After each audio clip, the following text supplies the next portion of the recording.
Al Rolls is the reporter thrown into the secretive world of the Forex Super Model, where nothing is as it seems. Beware the techno-monk, and steer clear of Professor Code and his two assistants. Give the senior trader a wide berth, and don't expect any sense from the risk manager.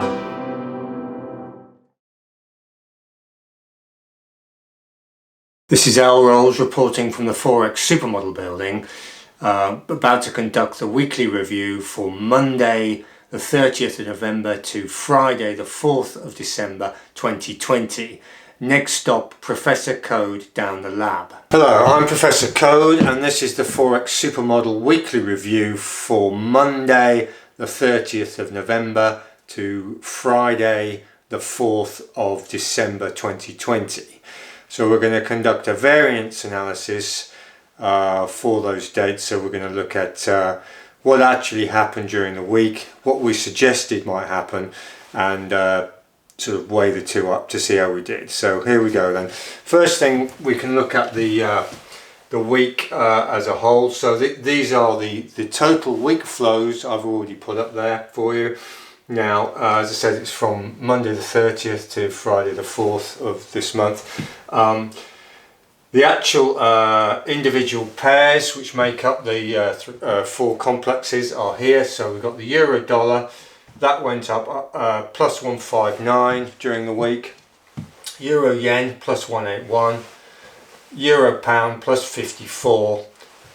Pound dollar plus 103. Pound yen plus 116. And the dollar yen plus 7. So if we look at the weekly flows, then we can see first of all that the general activity level was plus or minus 561. And what we mean by that then is that the negative side of the equation, the negative flows, 304 plus 257 equals 561, minus 561, and they're balanced by the positive flows, plus 167 plus 394 plus 561. So that gives us an indication of market activity during the week. So the market activity was reasonably strong. Sort of anything with a 5 on it is pretty strong market activity. So let's have a look then. So all this week that we've just had, the euro was the opposed positive driver at plus 394, and so the opposing negative flows primarily went into the yen at minus 304 and also out of the dollar. So flows went into the euro, out of the yen and out of the dollar, and also we had secondary flows into the pound plus 167. Right, so let's have a look at Monday then. So let's take each day as we go. So it was Monday the 30th of the 11th. What did we get here? Right, euro yen on the negative, pound dollar on the positive side. So look at the figures, plus 70 on the dollar, plus 21 on the pound, the yen was minus 33, and the euro was minus 58. So as I say, these were the whole daily flows for the Monday, and we had activity at plus or minus 91. So that's 58 and 33 and 21 and 70. So right, so we had a positive opposed driver in the dollar, a positive rock in the pound, a negative move in the yen, and a negative secondary driver in the euro. Right, so what did we actually say? We said Monday morning, if you looked at the daily briefing, we came to the conclusion that we said buy go long pound dollar. So that was our recommendation, was to buy the pound dollar. And on Monday we had a net +6 on the pound dollar as an individual pair. We're not talking about complexes here. So what happened on Monday? As I said, we had the dollar driving as the opposed positive driver, the euro soaking up most of the negative opposing flows, the yen was negative, and the pound was positive as well. So we said buy the pound dollar. But actually the dollar in complex terms outperformed the pound complex, but on an individual pair basis we just about scraped home at +6. So no great shakes, but generally moving in the right direction. So we'll give ourselves a neutral to a very small tick on that one. So that was Monday. Just get something to wipe the board with. Right, here we are. So let's have a look what happened on Tuesday. So Tuesday was the 1st of December. What did we get? So we had yen and dollar on the negative, and on the positive we had pound and euro. Right, so +331 for the euro, +169 for the pound, -242 for the dollar, and -258 for the yen. And the activity level was ±500, which was, so Tuesday was a real goer of a day. And we had the euro as the positive opposed driver, the pound was the positive rock, the dollar was the negative mover, and the yen was the negative secondary driver. Right, remember, if you're not sure what I'm talking about in terms of positive drivers and all the rest of it, take a look at the educational thing on how to calculate complexes and what they mean and all the rest of it. So you can find that information on the channel. So right, what did we say on Tuesday then? Tuesday in the daily briefing we said stay long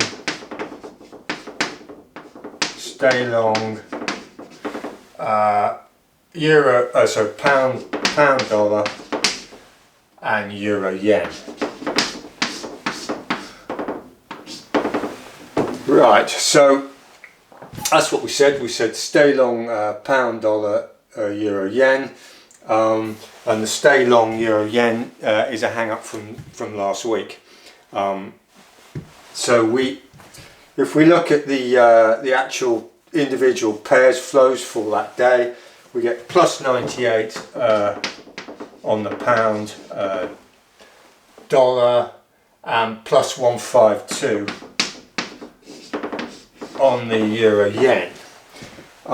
So if we look at the actual flows, we've got a relatively strong driver in the euro. So we've got people piling into the euro complex.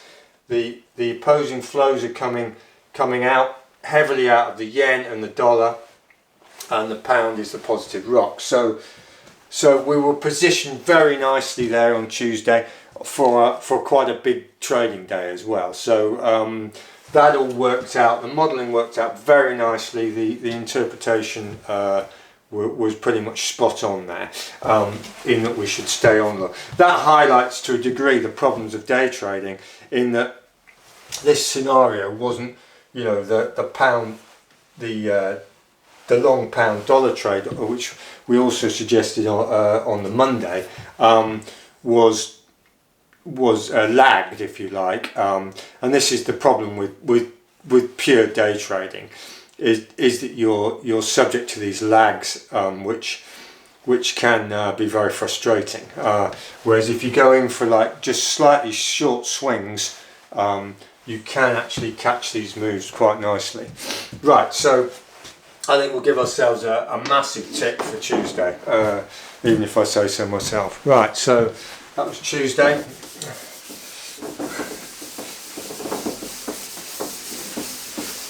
Right, so we're up to Wednesday.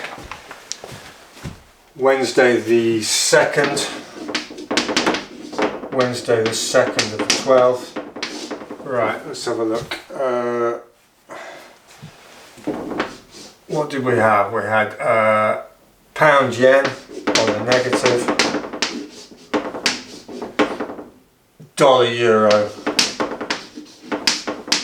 on the positive. So we had plus 195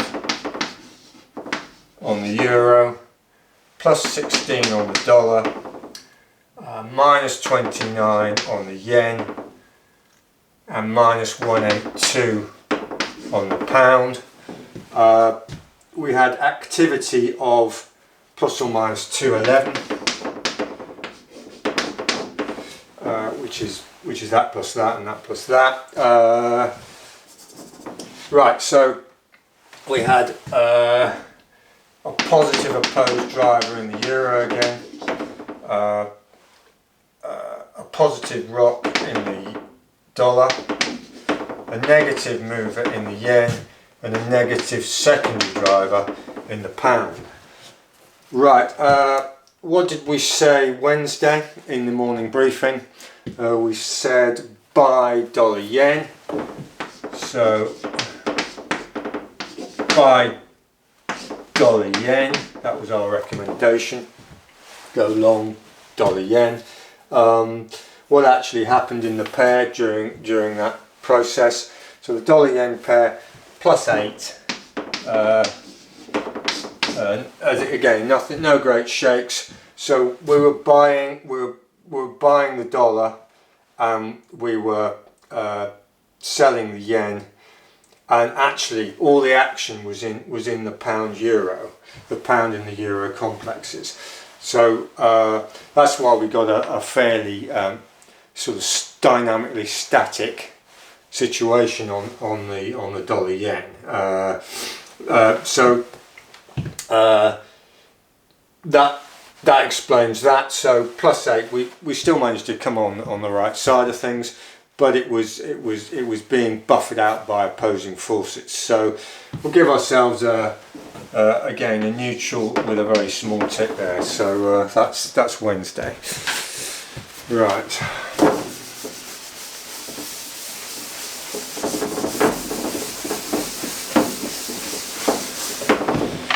Right, so Thursday the 3rd of the 12th. Right,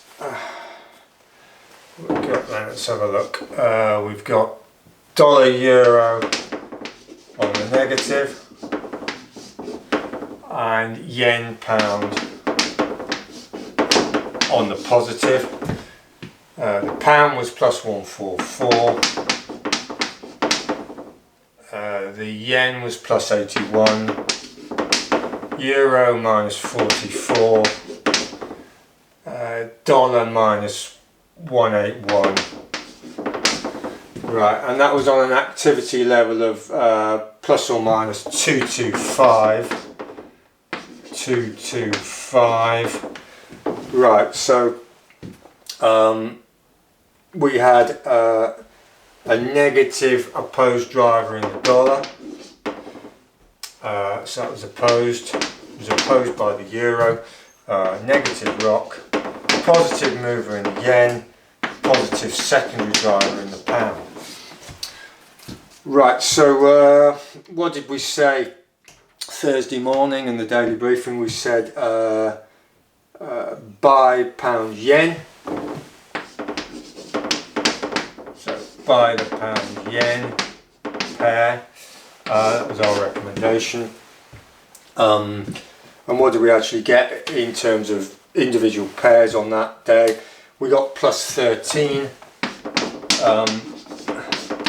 Again, not great shakes. So we were buying the pound, which was fair enough, but we were selling the yen against it, and the yen was also attracting positive flows. So we had this buffering effect again, and the action actually was in the pound and the dollar. So we missed the boat there slightly on that in an individual pair on that day basis.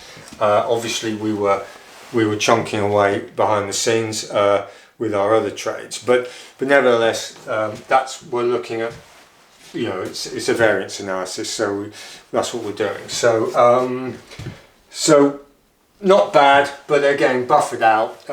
We'll give ourselves a neutral and a slightly bigger tick, but not a huge tick. Right. So, and finally, let's have a look at Friday, which was the last trading day of the week.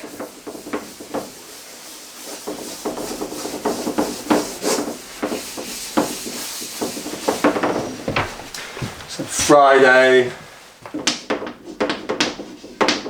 the 4th of the 12th. What have we got? Yen euro on the negative, and pound dollar on the positive. The dollar was plus 71, the pound was plus 19, the euro was minus 21, and the yen was minus 70. The activity was plus or minus 90. And so the activity was starting to fall off on the Friday. Now, if you remember, it was non-farm payrolls day. But anyway, we'll talk about that in a minute. So we've got just so the dollar just scrapes in as the positive opposed driver. The pound is the positive rock, euro is the negative mover, and the yen is the negative secondary driver. Right, so what did we say, what did we suggest for Friday in the morning briefing? Sell euro dollar, so that was our recommendation. And the euro dollar will happen to the pair, minus 23 points. However, yeah, we'll talk about that in a minute. So what did we have? We had just had the dollar driving positively. We were selling the euro, which was minus 21, the negative mover, and we were buying the dollar in this case, plus 71, so it was just, so we were quite well positioned. Ultimately, we've been better positioned on the dollar yen, but that's what we decided to do.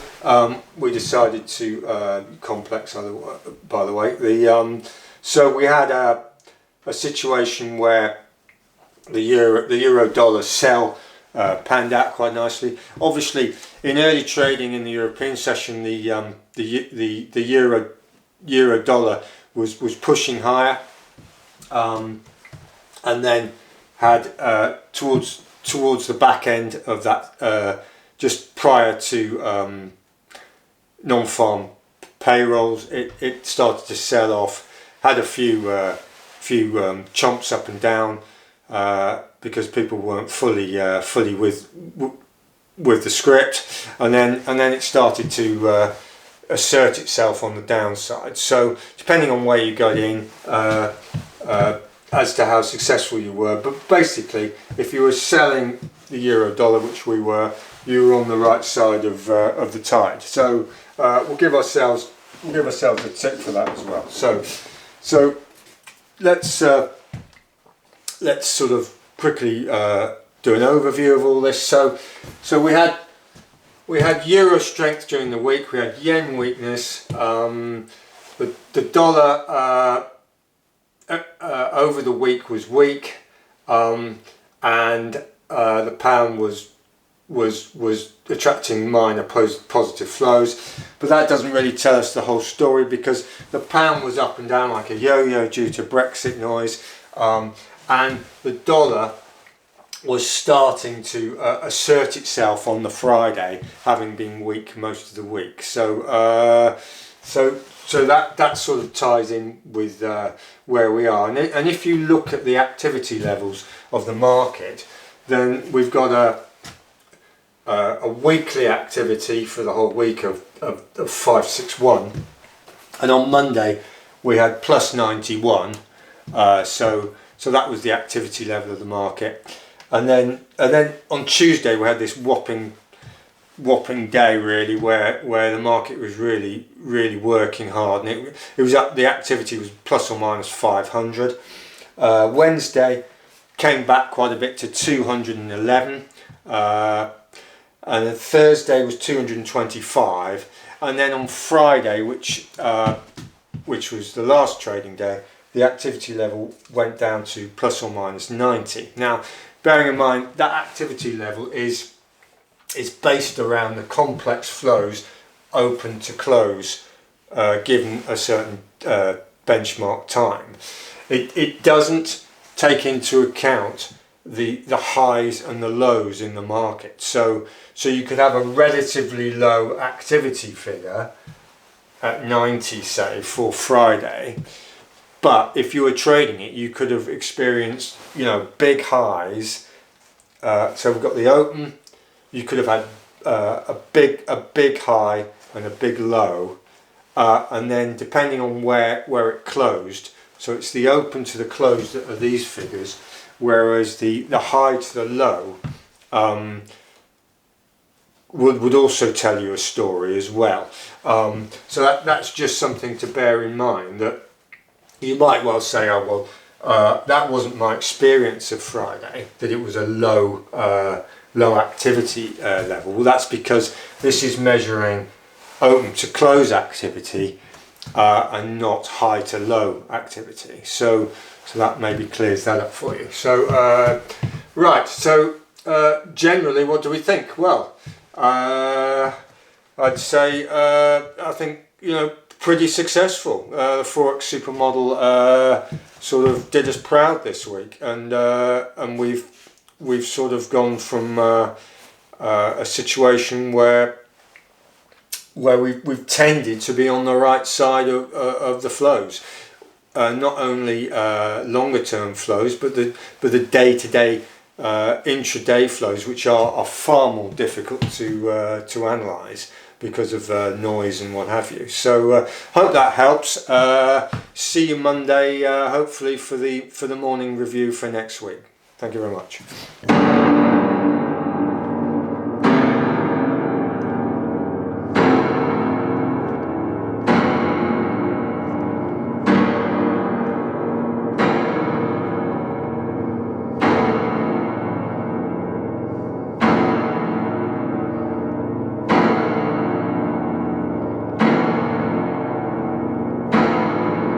Having spoken to Professor Code at the lab, we're now off to see the senior trader. Hello, I'm the senior trader, and this is the weekly review from the perspective of the trading end of the Forex Super Model. It's our type of journal, if you like. Anyway, initially, the first thing I've got to do is hold my hands up and apologise for an error in one of the videos, which is it's one of the psychology videos, trading psychology videos, it's part 4, which is the day trading paradox. In that, I mistakenly say on the ADX that if it's above 30 it's an uptrend, and if it's below 30 it's a downtrend. Well, the Techno Monk has quite rightly informed me that is complete rubbish, and actually the ADX, one thing the ADX, the average directional index, does not do is tell you whether it's an uptrend or a downtrend. It tells you whether the market is effectively trending or ranging. Now, so we tend to view it, if it's below 30, it's more likely to be in a ranging market, and it's above 30, it's likely to be a trending market, and above 50, strongly trending market. But it doesn't tell you whether it's an uptrend or a downtrend. Anyway, sorry about that. I hope it hasn't misled anybody. Yeah, and that's back to this whole concept of making errors. No matter how long you've been in this business or game, you can make errors. Some right howlers sometimes. I mean, that's relatively minor on the grand scale of things from my past, I would say. You know, I'm quite capable of making errors the same as the next person, but that was indeed an error. If you watch that particular video, then please ignore that little section where I'm talking out the back of my neck. So that's fine. So let's move on then. Have a quick slurp of that. And so what's happened this week then? Well, we've had an interesting week. Tuesday was where it really ramped up. The activity levels really cracked on Tuesday. The flows were passed down to us very accurately from Professor Code, which was nice. And our trades were currently running still the 38 pound long trades, of which 19 are short and 19 are long. 1.2 bias on the long trade, so we're 20% long, and we're now back at the 1840 profit mark, points profit on the overall trades.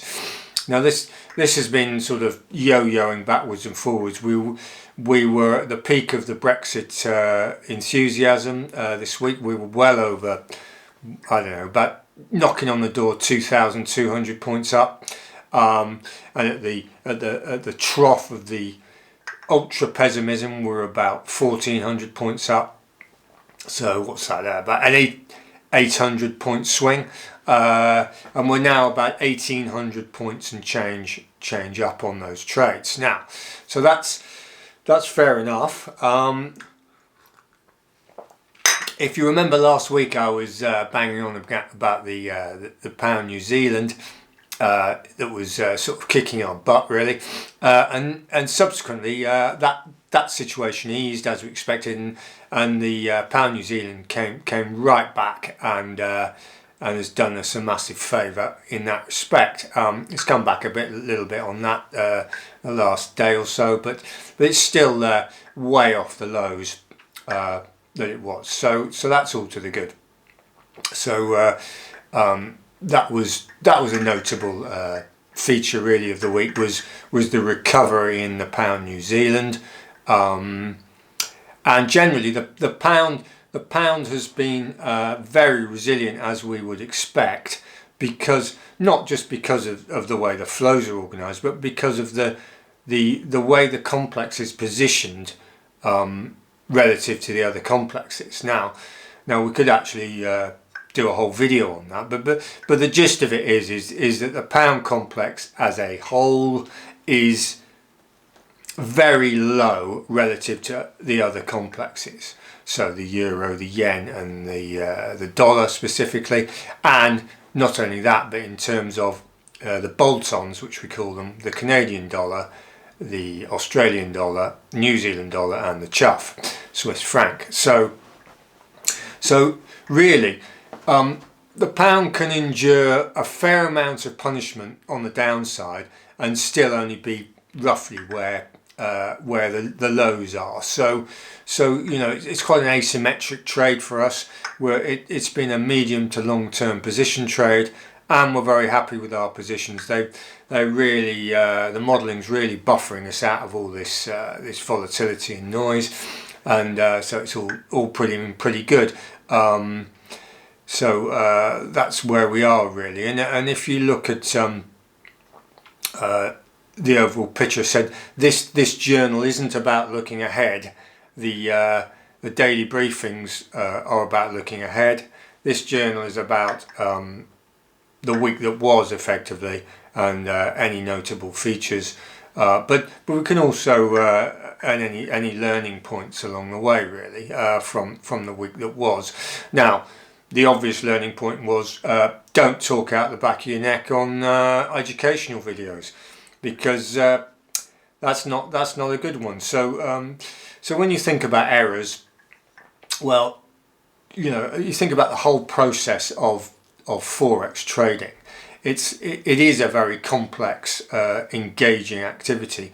I mean, we live and breathe it, and after, it's inevitable that when you're fully immersed in a particular business, that you're gonna make errors and stupid comments now and again, and so forth. But when you think back, when I think back to organisations I've worked for, and we're pretty much working 7 days a week here on the Forex Super Model. We have obviously down periods. We're not machines, but nevertheless we're working. We're looking at the markets 24/7, really, which reminds me of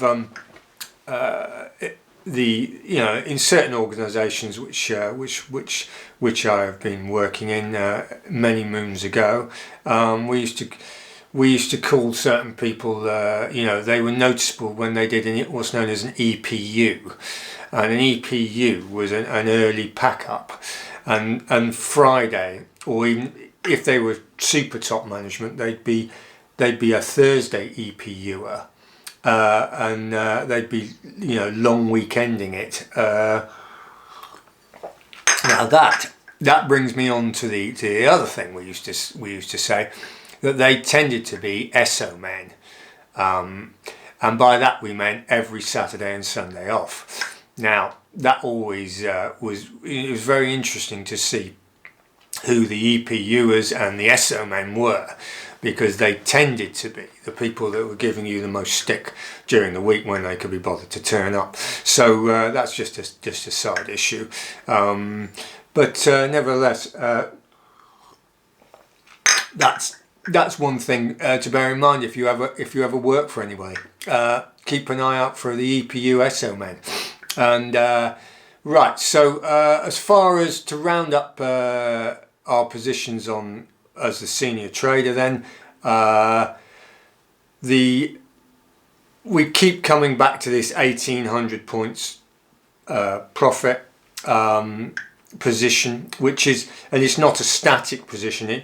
It's not the same pairs providing the profit all the time. As I said, the New Zealand dollar, pound New Zealand dollar was really against us last week and probably the week before. Now it's come right up, but we're still in this sort of 1800 points mark, and we're looking at a situation where the whole situation is likely to take off next week, which is what we said last week, and this situation is going to be Brexit related. So the nuance of that is that if it all goes doom and gloom and the market decides that that we're going to have a hard Brexit, we're going to leave without a deal, there's going to be a temporary depression in all the pound pairs, and spikes, and it's going to get ugly for a while, but we don't anticipate having to alter our positions. If it goes the other way, then we're going to break out of this like 2,000 point range and start punching into 3,000, 4,000 points range profit, which is moving us in the right direction. So there you have it. That's the week that was, really. Hope it went well for you, and see you next week. Thank you very much. The senior trader, as usual, seems pretty relaxed, and we're now off to see the risk manager at the piano. Greetings, trading cats. This week we had no lemons, you dig?